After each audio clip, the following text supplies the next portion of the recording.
I've been a magazine editor for well over a decade at this point, and the one question I get asked the most is, how did you do it?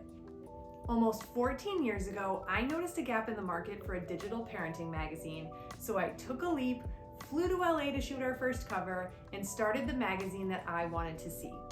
Fast forward to today, and that magazine has over 10 million views, plus I started another magazine with over 4 million views, which we're going to talk about today.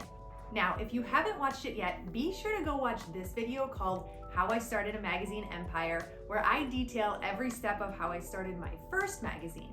In today's video, we're going to talk about how I started my wedding magazine and a few of the steps you can follow if you want to start a magazine in 2025.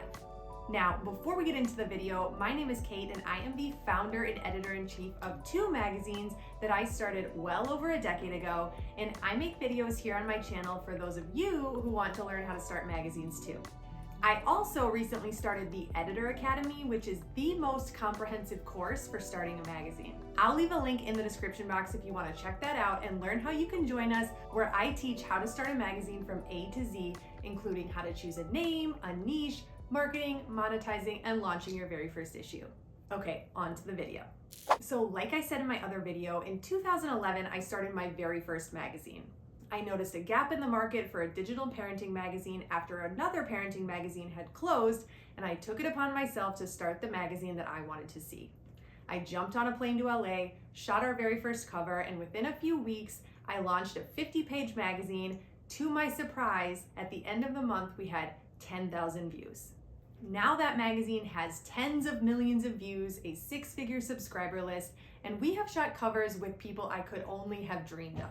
In 2014, when I got engaged, I had the idea to start a wedding magazine, again, the wedding magazine that I wanted to see. I thought I had done it once, I could definitely repeat my process and do it again. I already had my niche, which was weddings. I found the perfect name for a wedding magazine, which is Tulle Magazine, tulle meaning the fabric that veils are made out of, and I locked down the domain. I sat down to plan my content for our first issue using the exact content planner that I give to you inside of the Editor Academy, and I mapped out my first issue. I made a list of some of the experts in the wedding industry that I wanted to interview for articles. I collaborated with some of the best photographers to feature real weddings and editorials. I found a beautiful cover shot from a photographer in Hawaii, and we launched our very first issue. After the launch, when I checked the numbers, again, I was blown away. Tulle Magazine's very first issue logged over 1 million views. So if I had to get into the formula of the steps that I could use to repeat this process to start another magazine, here's what I would do. Step 1, I would identify a gap in the market.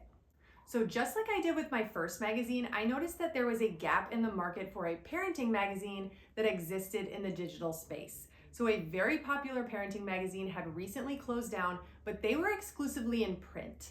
I started a parenting magazine exclusively in the digital space. It didn't exist.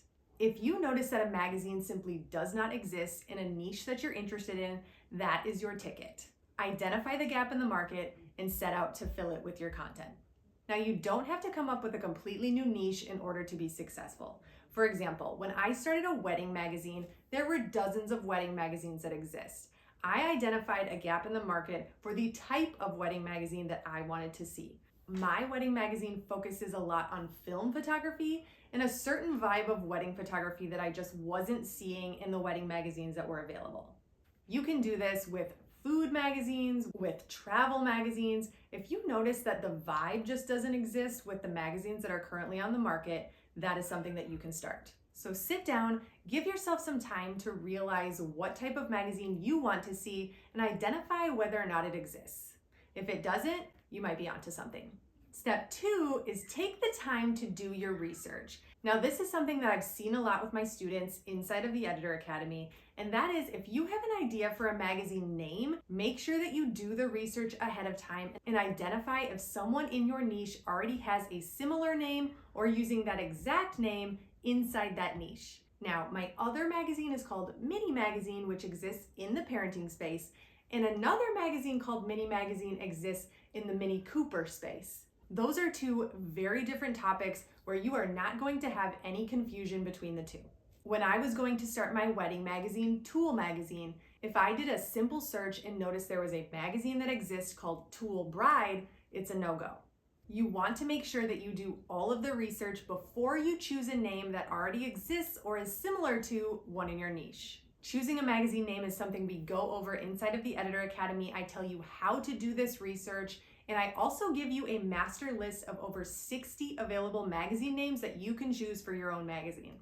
The third step I took to start my wedding magazine was to start to show up online. So not only did I already have my niche and my name, I locked down my domain and I started to show up on all social media platforms. I started to post relevant content inside of my niche so we could start to build a little bit of an audience and a little bit of that community ahead of time. Now, this makes it easier when you're growing a magazine audience because you can start to funnel people from your social media networks to your website, where you can funnel them into an email list, where you can start to share your magazines once they're available. This also helps you start to network with people inside of that niche. Just like I did with this wedding magazine, I started to reach out and collaborate with some of the wedding photographers inside of the wedding niche so that we could work together to put out content in our next issue. Tulle Magazine has since worked with some of the biggest names in wedding photography, and it all started with that sort of networking that happened from the social networks. Step 4 goes hand in hand with starting to show up online and starting to build that network and that community, and that is be delusional.